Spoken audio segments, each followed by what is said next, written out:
Hello বন্ধুরা, শুভ সকাল। Ruma and Mishtu blog চ্যানেলে তোমাদের সকলকে জানাই অনেক অনেক স্বাগত, অনেক ভালোবাসা। কেমন আছো তোমরা সবাই? আশা করছি যে যেখান থেকে আমার এই ব্লগটি দেখছো সবাই সুস্থ আছো, সবাই ভালো আছো। আমিও খুব ভালো আছি তোমাদের ভালোবাসা এবং আশীর্বাদে।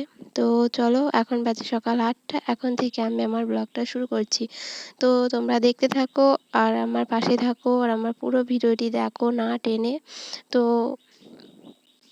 আজকের ভিডিওটি তোমাদের কেমন লাগছে অবশ্যই কিন্তু কমেন্ট করে জানাবে। তো চলো, সকাল 8টায় এখন চলে এসেছি বিছানাটা গুছোতে। তো বিছানাটা গুছিয়ে নেব, মানে আজকে সকালে ঘরের কাজ থেকেই শুরু করছি।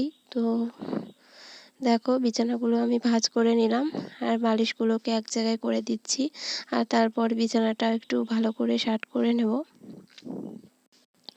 আর এই যে ঘরের আমাদের মতো ঘরের বউদের কি বলতো, সকালবেলায় সেই যে ঘুম থেকে উঠে, মানে ভোরেই ওঠো আর সকালেই ওঠো, সেই যে শুরু হয়, তো সারাদিনে আর কোনো শেষ থাকে না। তো একটার পর একটা লেগেই থাকে, একটার পর একটা এসেই যায়, কিন্তু এগুলো যেন মানে কারোর কাছে কিছু কাজই বলে মনে হয় না। যখন যে করে তখন সেই বলে এটা কাজ, কিন্তু যখন অন্য কাউকে করতে দেখে তখন বলে কি আর করলে, কিছুই তো করলে না। তো এটাই হচ্ছে মানুষের, মানে প্রত্যেকটা বাড়িতে, মানে প্রত্যেকটা মানুষের মুখে এই রকম ধরনের কথাবার্তাগুলো শোনা যায়। তো বেশিরভাগ মানুষেরই শোনা যায়। তো দেখো, তারপর বিছানাটা আবার একটু ঝাড়ু দিয়ে নিলাম। তারপর দেখো চলে এলাম ঘরে, কতগুলো বড় বড় মাকড়সার জাল হয়েছিল, তো চলে এলাম জালগুলোকে টানতে। তো দেখো, বেশি কিছু করব না, শুধু ওই বড় বড় জালগুলোকেই ভেঙে দেবো আর কি। না হলে জালগুলোতে আবার, তো জালগুলোকে না ভাঙলে ওর ভিতরে আবার ছোট ছোট মানে বাচ্চা হচ্ছে আর কি জালগুলোর মধ্যে। তো সেই জন্য সেই বাচ্চাগুলো এখন আবার যদি মানে খাবারে টাবারে পড়ে তো অসুবিধে, আর দেখতেও যেন ভালো লাগে না বড় বড় জাল হলে। ঘরটা অতটা সুন্দর না বলতে, প্লাস্টার করা নেই, অতটা ভালো লাগে না, কিন্তু যতটুকু আছে সেটা পরিষ্কারের মধ্যে থাকাটাই বেশি বেটার না। তো আমি বেশি পরিষ্কারের মধ্যে থাকাটাই বেশি পছন্দ করি, আর একটু নোংরার মধ্যে থাকতে তো একদমই ভালো লাগে না। তার মধ্যে তো এখন বর্ষাকাল, বুঝতেই পারছো, আচা কেন্ন অনেক কিছু, মানে অনেক কিছু এসে যায়। তো সারাদিন ঘরে, তো ঘরে যেন টিকে থাকাটাই মানে দায়। তো যাই হোক, চলো। তো ঘরের ভিতরটা হয়ে গেছে, এখন আমি চলে এলাম বারান্দায়। তো দেখো, বারান্দারও টেনে নেব। তো ছাদগুলোর দিকে যেন বেশি হয়েছে নিচের থেকে, নিচেরগুলো তো বারুন দিয়ে কোনো সময় হয়তো ঝাড়াও যায়, কিন্তু ছাদগুলো ঝাড়া হয় না, সেই জন্য ছাদগুলোতেই টানা দিয়ে ছাড়া টানা যায় না। তো দেখো, কথা বলতে বলতে প্রায় আমি হয়ে গেল। তো চলো, দেখো ঝুলগুলো টেনে নিয়ে তারপর চলে এলাম ঘরটা ঝাড়ু দিতে। তো ঘরটা ঝাড়ু দিয়ে নিচ্ছি, আর ওখানে একটা স্ট্যান্ড ছিল, স্ট্যান্ডটাকে সরিয়ে দিলাম। মানে আমি এই সব ভিডিওগুলো একটু ছোট স্ট্যান্ডেই করার চেষ্টা করি, বড় স্ট্যান্ডটা সবসময় লাগাই না, তো অত হয় না আর কি, সব কিছু ভালো হয় না। তো রিলস বানানোর সময় বড় স্ট্যান্ডটাই বেশ ভালো হয়। তো কী আর করা যাবে বলো। তো দেখো, ঘরগুলো ঝাড় দিয়ে নিচ্ছি, তারপর আমার ঘরটা হয়ে গেল। এবার এলাম বারান্দাটায়।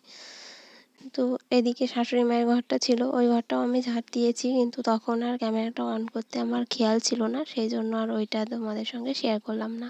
না হলে আবার অনেকে কি ভাববে জানো তো, ভাববে নিজের ঘরটা দিল, বারান্দাটা দিল, আর এদিকে শাশুড়ি মায়ের ঘরটা আর দিল না। তো যাই হোক, আর আজকে না আমার একদম ভালো লাগছে না ভয়েস দিতে। তো মানে ভয়েস দিতে গিয়ে যখন বাধা পড়ে যায় তখন আর ভালো লাগে না ভয়েস দিতে। এক চান্সে ভয়েসটা দেওয়াটা একরকম লাগে, আর বাধা পড়লে দেখবে মনটা মানে অন্যরকম হয়ে যায়, আর মেজাজটা অন্যরকম হয়ে যায়, তখন ভয়েস দিতে গিয়ে একদম ভালো লাগে না। তো যাই হোক, আমারও আজকে ভালো লাগছে না। তো অনেক কথা হয়তো ভুলও বলতে পারি, আবার অনেক কথা হয়তো বেঁধেও যেতে পারে। তো তোমরা একটু কষ্ট করে শুনে নিও। তো যাই হোক, দেখো আমি তো ভিডিওতে কোনো মিউজিক দিই না, তো মিউজিক দিলেও দেওয়া হয়, কিন্তু মিউজিক আমি দিই না কপিরাইট আসবে বলে। তো আমি একদিন একটা ভিডিওতে মিউজিক দিয়েছিলাম, তো সাথে সাথে কপিরাইট এসেছিলো। তো আমার খুব ভয় লাগে, মনিটাইজেশনের আগে কপিরাইটটা না আসাটাই আমার মনে হয় যেন ভালো। তো কেন জানি না। আর এই ফোন সম্পর্কে আমি অত কিছু জানিও না, সেই জন্য আরও বেশি। তো চলো দেখো জামা কাপড় ছিল কতগুলো, সেগুলো আমি ভাঁজ করে নিলাম। তো জামা কাপড়গুলো ভাঁজ করে নিয়ে এখন আবার চলে এলাম আলনাতে রাখতে। তো সব ভাঁজ করে ওখানে রেখে দিয়েছিলাম, মানে বারে বারে তো এদিকে ঢোকা যায় না, বেরোনো যায় না, সেই জন্য এক জায়গায় ভাঁজ করে রেখে দিই, তারপর ঢুকে গিয়ে তারপর ওগুলো নিয়ে রেখে দিই আলনাতে। তো আলনাটা দেখো সাজিয়ে গুছিয়ে রাখবো। আর কি বলতো, মানে কোণার ভিতরে আছে যেহেতু, সেই জন্য দেখো একটু অন্ধকার হয়ে আছে।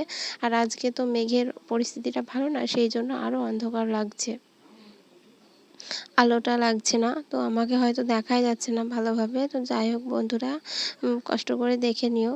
তো খুব ভালো হয়তো ভিডিও বানানো হয় না, তো যেভাবে পারি সেভাবেই চেষ্টা করছি আর কি। কিন্তু যাই হোক না কেন, খারাপ ভালো যাই হোক, হাল ছাড়বো না, এটাই মনে মনে ঠিক করেছি। তো শেষ দেখে তবেই ছাড়বো। তো দেখা যাক কতদূর কী করতে পারি। তোমরা যদি পাশে থাকো তো অনেক কিছুই করতে পারবো, আর তোমরা যদি পাশে না থাকো তো কিছুই করতে পারবো না।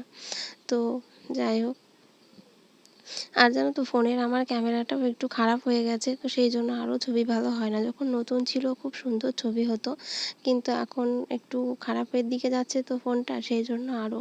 তো এই ফোনটাকে নিয়েও আমি একটু চিন্তাতেই থাকি, কি জানি কি হবে, কতদিন কি করতে পারবো। তো যাই হোক, তো ফোনটা না, মানে খারাপ একেবারে শেষ না হওয়া পর্যন্ত আমি যেন কিছু করে ফেলতে পারি, মানে একটা ফোন কিনে ফেলতে পারি, সেই জন্য একটু চেষ্টা করছি। তো জানি না পারবো কি না। তো তারপর দেখো চলে এলাম ফ্রিজটা পরিষ্কার করতে। তো ফ্রিজটা মুছে দিচ্ছি একটু কুলিন দিয়ে।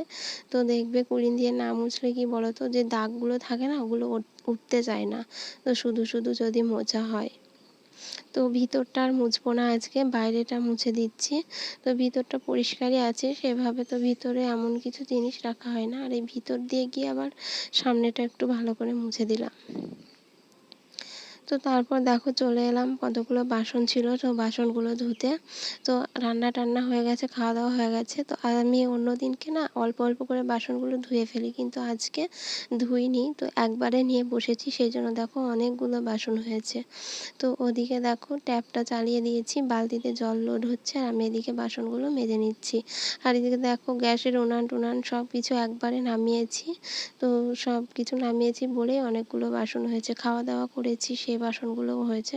তো চলো আবার এই যে রান্নার কড়াইটা ছিল, কড়াইটাও নামানো হয়েছে। তো আমাদের এখন গ্যাসে রান্না হচ্ছে যেহেতু, সেহেতু দেখো কালি টালিগুলো এখন আর মাজতে হচ্ছে না। তো যাই হোক, কালি মাজাটা বেশি ভালো মনে হয় গ্যাসে যে পোড়াটা মাজা যায় মাজার থেকে। তো চলো তারপর দেখো জলটা বালতিতে ভরে নিচ্ছি, ভরে নিয়েছি। মানে কি বলতো, অন্যদিন আমি ট্যাপ চালিয়েই বাসনটা ধুই, বালতিতে জল তুলি না, কিন্তু ওইভাবে ধুতে গিয়ে না একটু ভিজে যায়, সেই জন্য আজকে ভাবলাম বালতিতে তুলে নিয়ে ধুয়ে নিই বাসনগুলো।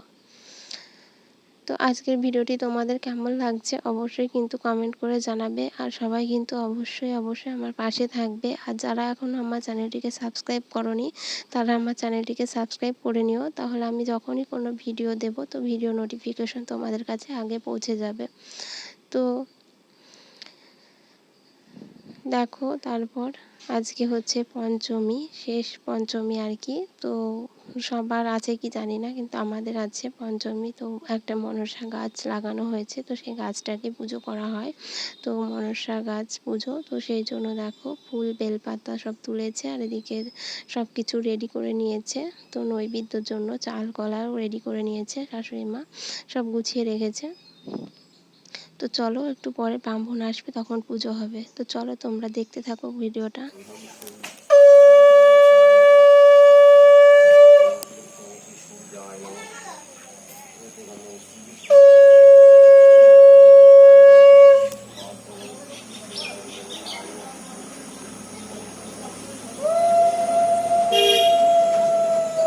তো দেখো বন্ধুরা, তুলসীর গাছের কাছে মনসা গাছটা লাগানো আছে, তো চলে এসেছে ব্রাহ্মণ মশাই পুজো করতে। তো দেখো পুজো হচ্ছে, তো দুধ কলা এসব দিয়ে পুজো করা হয়। শাশুড়ি মা দিকে শঙ্খ বাজাচ্ছে, পুজো করে নিচ্ছে। আর মানে শাশুড়ি মায়ের স্নান হয়ে গেছে তাই পুজোটা করে নিচ্ছে, আমার এখনও স্নান করা হয়নি, তো সেই জন্য। তো আজকের ভিডিওটি আমি এখানে শেষ করব। এখন তোমাদের সঙ্গে এখান থেকেই বিদায় নেব। তো আজকের ভিডিওটি কেমন লাগলো অবশ্যই কিন্তু কমেন্ট করে জানাবে। তো তোমাদের সঙ্গে দেখা হবে আবার পরের ভিডিওতে। ততক্ষণের জন্য তোমরা সবাই ভালো থেকো, সুস্থ থেকো।